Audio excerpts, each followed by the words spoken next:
Hey everyone, Tordug here again.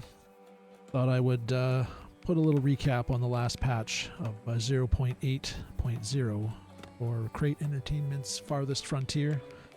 Been playing this a fair amount in the last few days and previous patches as well. Really awesome little builder that I've been looking for a long time. Lots of bugs and things fixed this time around. Seems to have alleviated some issues that were going on, mostly in the background and stuff. I really love to see a company like this that seems to care. I know they're an indie, so they, I guess, have to care more than the bigger dudes, but yeah, there's so much attention to detail in this game and love for it by the creators. You can kind of tell when you're playing it. Details like I've seen bears running in. I've talked about it on my stream many times. They'll open up a depot or a house or something, and they'll throw clothes and things on the ground that they don't eat, and then they'll grab the fish and the food and they'll run away with the food, which is just amazing that they touch any of the other items at all and do anything. But it's just little details like that that I really love. Feels a little bit more optimized. I don't know if that's just AMD or if it just happens to feel that way at the moment. Very gorgeous. I've said many times on stream as well, it's, you know, it's just simple tasks of them carrying stuff around and doing whatever, but it's detailed. There's a lot of pixels. You can really zoom in and look at the, you know, the wood and the stone and all the things that are sitting there. Just amazing. The optimizations also for the workers and builders and things. They're definitely moving around more efficiently. Maybe with the help of the markets doing more of the restocking and stuff, but especially when you're building defenses like fences and walls, they work together instead of one guy trying to do the whole thing and it taking like 3 years. It's just such a big change. It's pretty amazing. Pretty much all the background tasks are more efficient, I would say. Tooltips are a big one. Let's say just anything, the main UI elements, most of them now have the question mark where you can pull up all the different things, what they mean, what you should be looking for, what you should be doing. We have ourselves a wolf god right in the middle of a live broadcast. We'll bring this guy home. All this is way out in the sides. Well, oh, that's fine. I'll just let it go. Sorry, my bad. And I'll just not save it before I log out, or I'll restart it after. Yeah, so the tooltips, especially on anything that you're looking at, whether it's farms or just whatever, it tells you, walks you through all the different elements, what you should be looking for, what you should be doing. The farms, it helps a lot, especially. The fact the barns are fixed, they work efficiently now. The cows can be used really easily to fodder on your, or poop really, on your fields if you set them up with a year of clover growing and all this thing. The food that they eat is much more efficient. They automatically are milking, just everything about it. The fact you can use a few more people, they hold a few less than they used to, but they're much less glitchy and buggy, so they're really awesome overall, I would say. Enemy sighted. Uh-oh. It's getting serious. What else do they have here? New players, I think, will have a much easier time in this. I've played a few of these in the past. Not, you know, like the old SimCity games, or Banished, I think, is another one. This has a lot of tooltips now that really makes it easier for new people to get into it.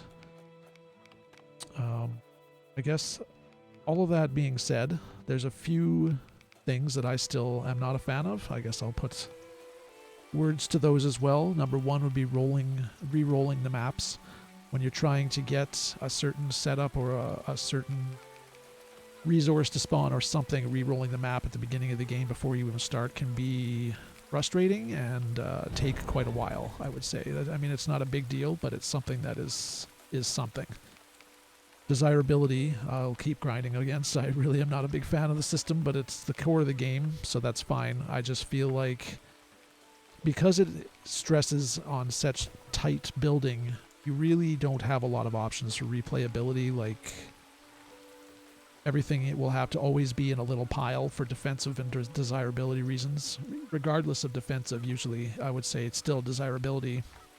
because a lot of the buildings can only be built once, or they're just exceedingly expensive to build.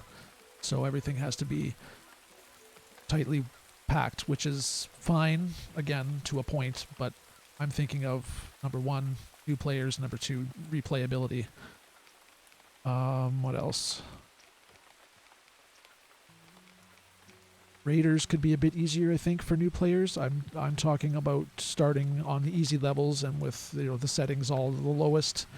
They still come fairly hard when they come at the beginning, and they still are hard to stop. If you don't know ahead of time that you should be building walls and stuff, they will wipe you out, like, completely.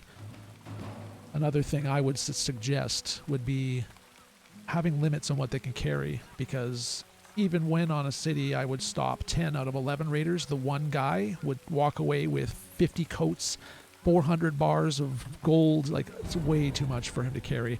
My guys can't carry unlimited amounts. I don't think the raiders should be able to either, but that's just something I'm suggesting, I guess. Rats are a bit crazy when they come out, especially when you're using the specific granaries and things that you're supposed to be using. They still come out, and they come out with a vengeance. It just seems like a big money sink more than anything else. It doesn't seem like it's really paying attention to what you're doing. They're just everywhere. And why is there no option? This is on a wish list, I guess, for a cat lady. Let me have a cat lady on the map and let her cats roam around killing the rats. That'd be fun. One bug that I did notice is still here: unreachable crops near the water edges, unfortunately. There's a few here. I think specifically there's one over here. There's a blueberry that I tried getting out of for years and years, and it's still sitting there. They can't remove it. It's in the water. It's kind of the same bug as before. It seems a bit different, but I can't put my finger on what. Overall, though, I have to say it's ridiculously good. Like, I'm always going to have things to gripe against. It's just my nature to be critical of everything. So if any of the devs watch this, don't take it personally.